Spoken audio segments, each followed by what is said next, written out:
সুপ্রিয় সরকারি চাকরি প্রত্যাশী ভাই ও বোনেরা, কেমন আছেন সবাই? আশা করছি ভালো আছেন। আজকে আরো কিছু নিয়োগ বিজ্ঞপ্তি নিয়ে আপনাদের সামনে হাজির হলাম।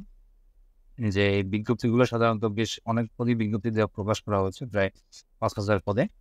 তো এই বিজ্ঞপ্তিগুলো মূলত আবেদন করা শুরু হয়েছে ১লা এপ্রিল থেকে। এরপরে বিভিন্ন সময় দেওয়া আছে ২৮ তারিখ, ২৪ তারিখ এবং ৩০ তারিখের মধ্যে শেষ হবে। এখানে বাংলাদেশের বিভিন্ন জেলা থেকে প্রায় সব জেলা থেকেই আবেদন করতে পারবেন। তো সেই আবেদনের বিস্তারিত তথ্য থাকছে আজকের এই ভিডিওতে।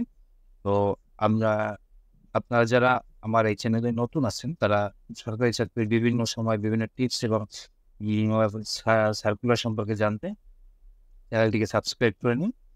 আ তো আমরা শুরুতেই দেখে নিচ্ছি যে আমাদের ১ম এ যে বিজ্ঞপ্তি প্রকাশিত করা হয়েছে, আপনারা সবাই জানেন যে বাংলাদেশের স্বাস্থ্য বিভাগে বিভিন্ন ধরনের নিয়োগ প্রকাশিত হচ্ছে বিগত বেশ কিছু মাস ধরে। আর একটা পরিপ্রেক্ষিতে আমরা এখানে কিছু বিজ্ঞপ্তি দেখতে হচ্ছে, যেখানে পরিসংখ্যানবিদ, কম্পিউটার অপারেটর, অফিস সহকারী কাম কম্পিউটার মুদ্রাক্ষরিক, তারপরে স্বাস্থ্য সহকারী, store keeper, driver, lab attendant পদে বেশ কিছু পদে এই নিয়োগ বিজ্ঞপ্তি প্রকাশ করেছে। যে বিজ্ঞপ্তিটা প্রকাশিত হয়েছে বরিশাল সিভিল সার্জন অফিস থেকে, যেখানে বরিশালের স্থায়ী বাসিন্দারা আবেদন করতে পারবেন। এখানে সময়সীমা দেওয়া রয়েছে ৪/৪/২০২৪ থেকে আবেদন শুরু করতে হবে এবং ২৪ তারিখের মধ্যে আবেদন শেষ করতে হবে। তো এর লিঙ্ক আমার ডেসক্রিপশন বক্সে দেওয়া থাকবে। আপনি বিস্তারিত এখান থেকে দেখে নিবেন। তারপরে একটা বিজ্ঞপ্তি আমি দেখাচ্ছি, সেটা হচ্ছে আ সিভিল সার্জনের কার্যালয়, যেখানে কম্পিউটার অপারেটর, মুদ্রাক্ষরিক কাম কম্পিউটার অপারেটর, অফিস সহকারী কাম কম্পিউটার মুদ্রাক্ষরিক, স্টোর কিপার, স্বাস্থ্য সহকারী, ল্যাব পদে বিজ্ঞপ্তি প্রকাশিত করেছে, যেটা ঝালকাঠি সিভিল সার্জন অফিস থেকে প্রকাশিত করা হয়েছে। যেখানে আবেদন জমা দেওয়ার সময় হচ্ছে ১/৪/২০২৪ সকাল ১০টা থেকে। অনলাইন আবেদন জমা দেওয়ার শেষ তারিখ হচ্ছে ২৮/৪/২০২৪ তারিখ। এরপরে যে সার্কুলারটা রয়েছে বেশ বড় একটা সার্কুলার, যে সাধারণ এই সার্কুলারটা হচ্ছে রিসার্কুলার। মানে আগেও সার্কুলার হয়ে গেছিল। এখানে দেখা যাচ্ছে যে ১৮ জানুয়ারি ২০২২ সালে একটা সার্কুলার হয়েছিল। সেই সার্কুলার পরিপ্রেক্ষিতে এখানে আবার পুনরায় একটা সার্কুলার প্রকাশ করা হয়েছে। যেখানে বিভিন্ন ধরনের পদ দেখা যাচ্ছে এবং বাংলাদেশের প্রায় বিভিন্ন জেলা থেকেই আবেদন করতে পারবেন। তবে স্পেসিফিক কিছু জেলা দেওয়া আছে যে জেলার থেকে আবেদন করতে পারবেন না। যেমন ঝালকাঠি, পিরোজপুর, বরিশাল, দিনাজপুর, চাঁপাইনবাবগঞ্জ, নোয়াখালী, লক্ষ্মীপুর, খাগড়াছড়ি, চাঁদপুর। ১৮ থেকে ২১ নম্বর পদ পর্যন্ত আবেদন করতে পারবেন না।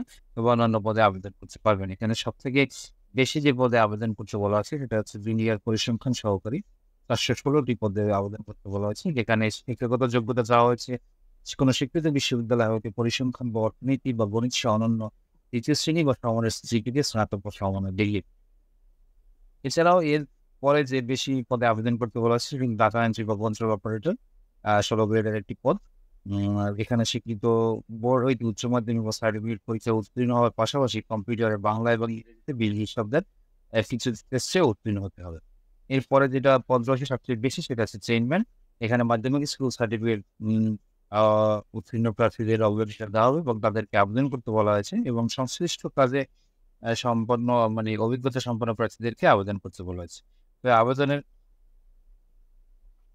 আ আবেদনের শেষ তারিখ হচ্ছে এটা, যদিও এটার তারিখ শেষ হয়ে গেছে। ১/৪/২০২৪ থেকে ১০/৪/২০২৪ পর্যন্ত আবেদনপত্রের সময়সীমা ছিল।